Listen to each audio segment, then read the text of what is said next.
ヒロの F1 です。今日も F1 のホットな話題を取り上げていきたいと思います。チャンネル登録と高評価お願いします。チャンネル登録で最新の F1 ニュースを見逃さずにチェックできるよ。角田裕樹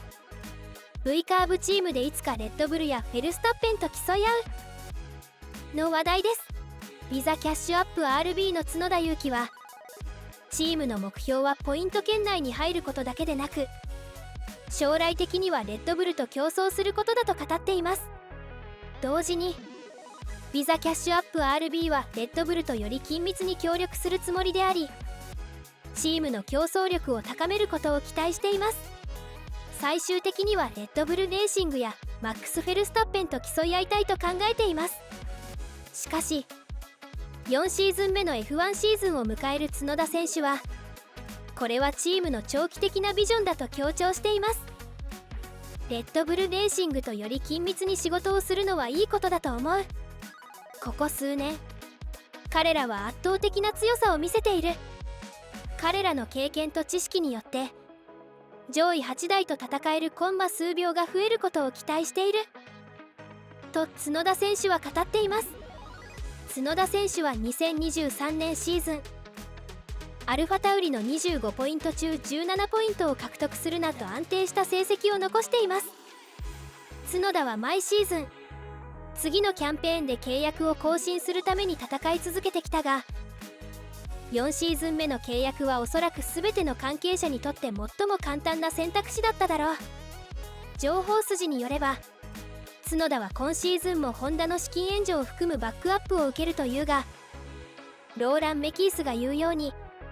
日本人ドライバーがチームにいるのは 100% 彼の能力によるものだと F1 公式は指摘しています。昨年よりも多くのポイントを獲得したい。去年やったことをたくさん続けたい。22年から23年にかけての進歩は大きなステップだった。主な目標の一つはできるだけ冷静になることだ。すでに大きな一歩を踏み出したと思うが、まだ改善の余地はあると角田選手は語っています。前のシーズンよりも好調なシーズンを送れば、チームが来シーズンに向けて角田選手を変えたくなくなるのも当然と言えます。もし角田が結果を残し続け、同じくホンダの支援を受ける岩佐歩が今季スーパーフォーミュラで大きなステップを踏むことがなければ、角田はホンダのジュニアプログラムにおける最優先事項であり続けるだろうと情報筋は語っていると F1 公式は指摘しています。すでに角田選手のキャリアに多くの時間と資金を投資してきたホンダは、当面角田選手の F1 参戦を望み続け、特に2026年にホンダがアストンマーティンに完全復帰することを考えれば、 RB であろうと別のチームであろうと角田選手を F1 にとどまらせるために全力を尽くすだろうということです。2025年のドライバー市場が未確定であることを考えますと、角田選手が2026年にアストンマーティンのシートを手にする可能性があるのかどうかはまだ早すぎるかもしれませんが、そのような移籍の可能性はあると考えられています。アストンマーティンではフェルナンド・アロンソがメルセデスのハミルトンのシートの公認候補で移籍してしまうのではないかという噂があります。もしアロンソが2025年にメルセデスに移籍することになれば、角田選手がアストンマーティンに移籍する機会が生まれるかもしれません。アストンマーティンのマイク・クラック代表はアロンソに2025年からの複数年契約を提示したいと語っています。アロンソ自身はすでに42歳で今後も F1 を中心とした生活をあと数年続けるかどうか検討したいようです。 F1 を続ける場合、アロンソはアストンマーティンは最初の選択肢と考えていると語っています。アストンマーティンの新車発表があったその日に、アロンソの代理人であるフラビオ・ブリアトーレがメルセデスのトトボルフと会っている写真をインスタグラムに投稿しました。メルセデスとの話が何か進んでいるのかもしれませんね。角田選手は他チームへの移籍というより、ビザキャッシュアップ RB から継続して参戦していく方が現実的なのかもしれません。角田選手はチームと長期的なビジョンをしっかり共有していて、最終的にはレッドブルレーシングやマックス・フェルスタッペンと競い合いたいと考えています。ビザキャッシュアップ RB のメキース代表は、日本人ドライバーがチームにいるのは 100% 彼の能力によるものだと評価しています。オランダのレーシングニュース365は角田選手の2025年のシートについて、角田が F1 のシートを維持するためにおそらくほとんど何もする必要がないと楽観的な見方をしています。角田選手はビザキャッシュアップ RB で4年目のシーズンを迎えます。前身のトロロッソやアルファタウリはレッドブルのジュニアドライバーに F1 デビューのチャンスを与えてきました。しかしビザキャッシュアップ RB は今年技術的なレベルでレッドブルとの結びつきを強化し、今年はランキング5位以上を目指すという目標に変わっています。もはやルーキーや経験の浅いドライバーのコンビでは難しいミッションです。昨年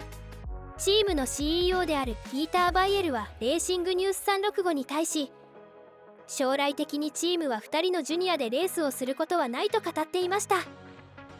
我々は常に経験豊富なドライバーを1人置き、そのドライバーは若いドライバーを手取り足取り指導し、彼の成長を手助けする。今季のビザキャッシュアップ RB のラインナップは、レースで8勝しているベテランのダニエル・リカルドと角田選手です。リカルドは将来的にレッドブルに復帰してセルジオ・ペレスのシートを獲得し、キャリアを終えるという目標を公言しています。2024年末でレッドブルとの契約が切れるペレスは、2023年にランキング2位を獲得したものの苦しい1年を過ごしました。その結果マックス・フェルスタッペンのチームメイトとして長く在籍する可能性には程遠いと見られているため、リカルドは昨年ペレスの後任にふさわしいドライバー候補として頻繁に名前が挙がっていました。2024年シーズンのリカルドがパフォーマンス十分でかつてのレベルに戻ったら、おそらくメルセデスもルイス・ハミルトンがフェラーリに移籍した後任候補としてリカルドに注目することになります。リカルドのレッドブル昇格の希望からして、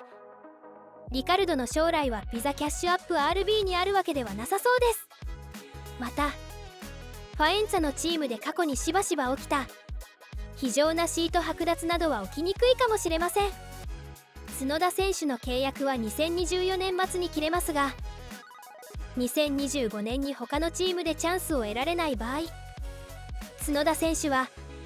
まさにビザキャッシュアップ RB が必要としている経験豊富な選手像に合致するとレーシングニュース365は指摘しています。リカルドが離脱した場合、角田選手の2025年のチームメイトとして候補に上がっているドライバーはリアム・ローソンです。角田選手にとってあまり良くないシナリオは、リカルドが離脱せずビザキャッシュアップ RB が自分にとって最良の選択肢だとリカルドが心変わりをする場合です。いずれにしても角田選手はリカルドとのチームメイト対決にしっかり勝ち越して、